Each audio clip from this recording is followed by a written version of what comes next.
Hello, and welcome back to Focus Point. We have been talking about the pros and cons of using social media with regard to professional discussion groups. Yes, And we've kind of laughed about whether some are really considered professional or not.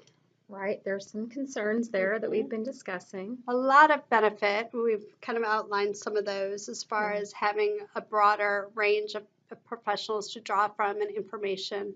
However, we've been kind of talking about some of the pitfalls.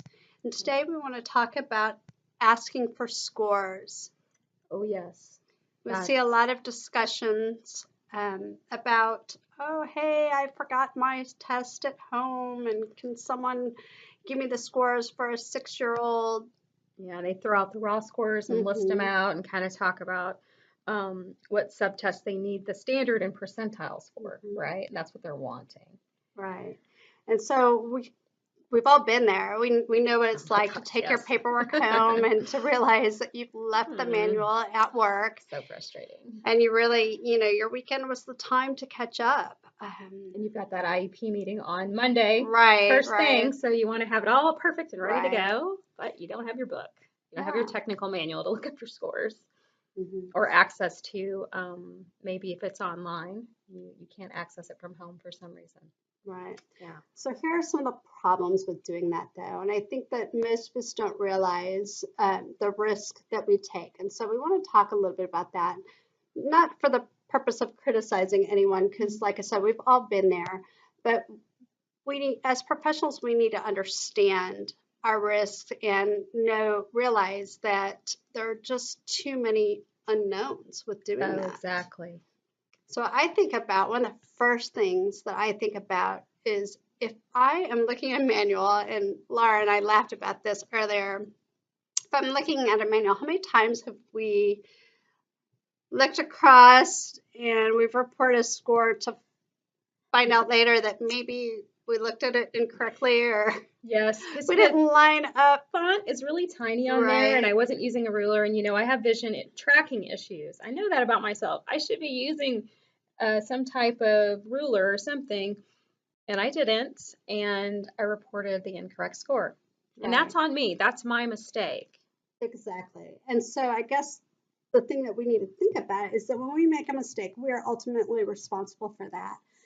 But when we put it out on social media and we're asking someone else for those scores, we have to really be cognizant of a few factors, right? One, we're still, as the examiner, we're still culpable. We're still Right. responsible for what is in our report.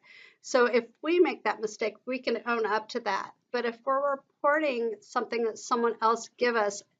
gives us and there's a mistake, we are still responsible for that. So we lose a little bit of legitimacy there. Right. It's like you're trusting this other person that you don't even know that's on the other side of this, Hmm. website or social media group, and you don't know if they're giving you the correct answer. Right. Or using the right test, right? Exactly. That reminds me of something that happened. I have a friend who's a school psychologist, and she is in a group where someone was doing that. School psych said, "Hey, does anyone have the standard scores for these raw scores on a WISC?" They just said WISC. Well, the person giving the information gave a WISC 4 information, but the person asking had given a WISC 5. Yeah.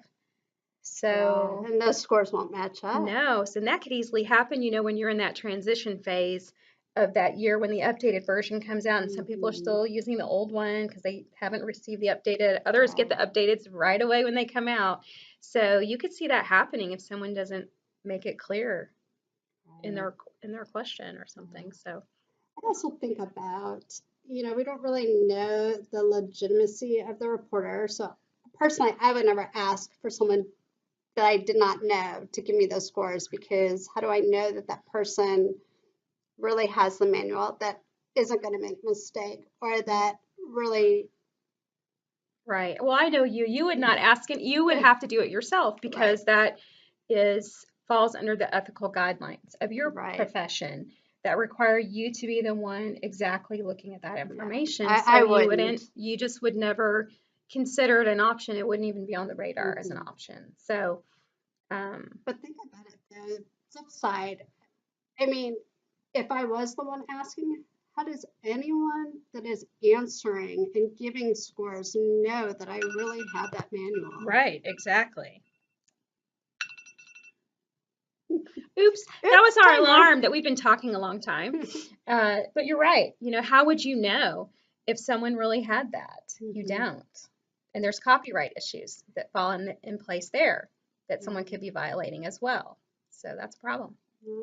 So a lot of ethical issues with regard to asking for scores, and hopefully next time you leave your manual at work, you'll think twice before you post.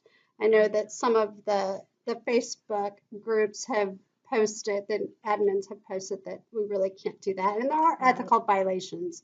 I Right. know, like for us, Asha looks at that, and we could get in trouble for doing that. So protect yourself. Don't publicly ask for those scores. And it's the same with other organizations. The school psychologist I was talking about earlier says the APA has the same restrictions, and I'm sure it's the same for OT and PT as well. So, Yes. Okay. Well, hopefully we enlightened you today and gave you something to think about and a little bit more information to protect yourself because that's what our yep. focus is. Thank you for joining us.